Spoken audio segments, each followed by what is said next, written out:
Hi everyone, and welcome back to Art. This week we're going to do the next step of our Zentangle Animal project. Last week you learned about what Zentangles are and you practiced doing a few different Zentangle designs. We learned about how Zentangles are a pattern or doodle that repeats over and over again that's supposed to be very calming to make. This week we're going to be drawing our animal and dividing it into 10 or more sections. Then next week we're going to fill our animal design with different Zentangles. I think I showed you this practice that I made a few years ago last week. This was my example from a few years ago. I chose to draw a turtle and then I filled it with 10 or more designs. This year, I'm going to choose a different animal so that you can see a different design. Remember, you don't have to do the same animal as me. I think it'll look nice if we all have different animals. So, I'm going to be doing this project on a large white sheet of paper. If you have this large white sheet of paper that you got, or you should have got when you came to get materials from school, I want you to use that. If you didn't come get materials, or you lost the paper, or used it for something else, then just find the largest piece of paper you have at home that's a light color. So it could be a piece of notebook paper, or maybe you tape two notebook papers together to make it bigger, or maybe you have a piece of like light yellow or light blue paper at home. That's fine too. I just want it to be light because eventually we're going to add dark colors to it, or dark Zentangle designs to it, and if you do a dark drawing on a dark paper, it's going to be hard to see. So we want them to be opposite, the paper and the marker. Alright, now once you know your animal, you can decide which way you want your paper to go. If your animal is tall, you might turn your paper vertical so that it can fit very tall. If you have an animal that's more long, you can turn your paper this way so that it can fit longer. It is important to draw your animal as big as you can because you need room for all of those designs. If you have a teeny tiny animal, then your designs are going to be very hard to do inside of it. I decided for this time I'm going to do a bird, and I think I'll have my bird go long ways on my paper. Alright, now if it helps, you can look up online a picture of the animal you want to draw, and you can look at that picture while you're drawing it. It will make it a little bit easier as you draw. I'm going to start with a pencil first because if I make a mistake, then I can erase it, and I don't want to waste this piece of paper, especially because I don't have that many pieces. So I'm going to draw my bird in pencil, and then I'll let you know what I'm going to do next.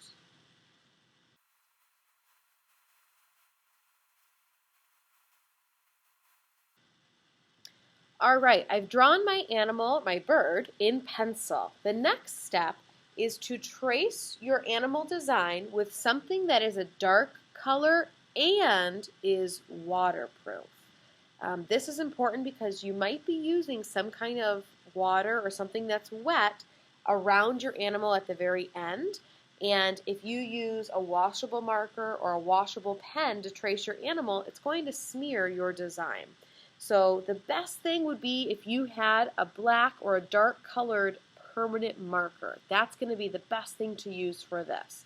If you don't have a permanent marker at home, you could use a dark colored crayon to trace your animal because crayons are waterproof. If they get wet, they're not going to smudge or smear. So if you have a permanent marker, do this next step that I'm going to do in permanent marker. But if you don't, a dark colored crayon, like I probably would use black or purple, maybe a dark blue, to trace your animal with that. Alright, so let's see.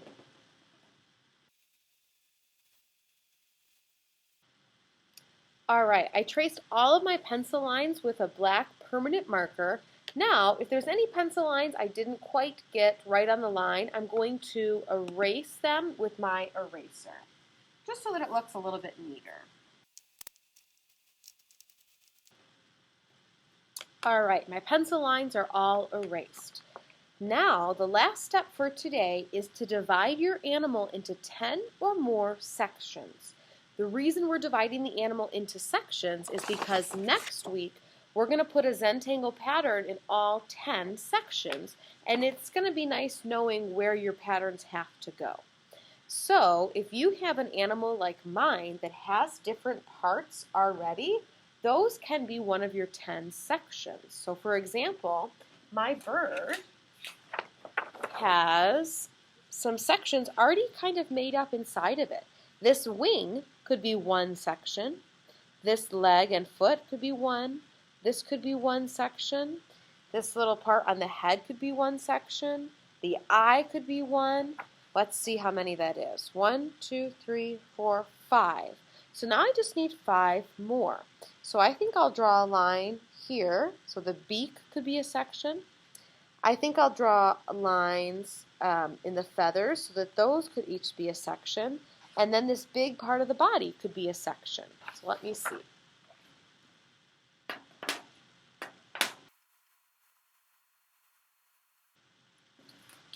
Okay, I drew some more lines on my bird, so now I'm going to see how many different areas or every different sections I have. I want to have at least 10.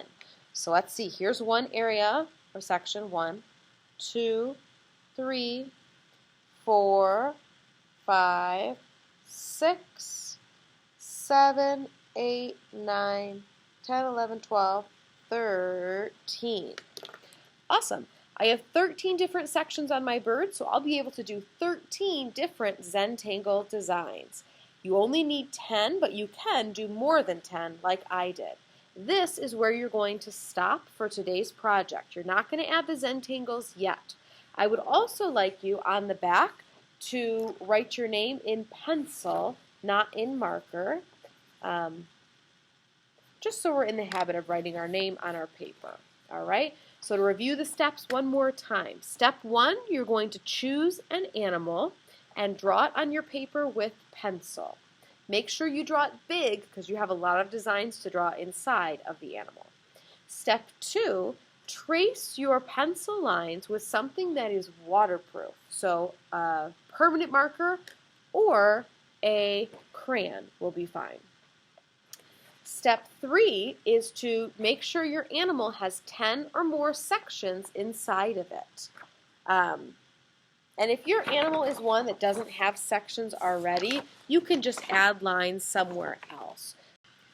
So for example, if you were doing something like a dolphin,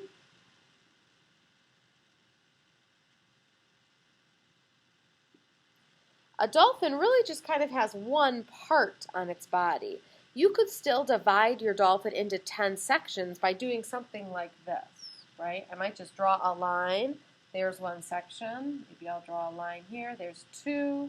Maybe the fin is a line. The bottom fin is a line. 1, 2, 3, 4, 5, 6, 7, 1, 2, 3, 8, 9, 10. So even though a dolphin doesn't really have these lines on it, that's okay because that's going to be our guidelines next week for where to draw our designs. So when you're doing your animal, you could just use lines that are already on the animal, like how this wing was already a part of my animal, or you can add some of your own lines because your animal might not already have them. As long as your animal has 10 sections inside of it, you are all set for this week. All right, when you are done drawing your animal, tracing it with something waterproof, and dividing it into 10 sections, remember you have to submit a photo or a video of your animal on Schoology in order to receive your grade. So I already watched this video here. I read through the steps. I saw how I was going to be graded, and I finished my drawing. So now I'm going to click Submit Assignment over here on the right. Then a box is going to pop up and I have a couple choices. If I have already taken a photo and the photo is on my computer or it's on whatever device I'm on, then I could click right here that says File, and I could select a picture that I took with my artwork, and I could click Open. And now it's attaching, and then you could hit Submit. But if you have not already taken a photo of your artwork, then you could click the microphone right here, click Audio and Video. Here comes the camera. Hit Start Recording. Hold up your artwork so I can see. If you want to talk about it, you can, but you don't have to this week. Once the whole thing is in the camera, you can hit stop recording. Give it a second to upload. Hit insert recording. There it is, and then click submit. You should see your assignment pop up on the right. That's how you know that I can see it and grade it. Oh, there it is. I'm all set.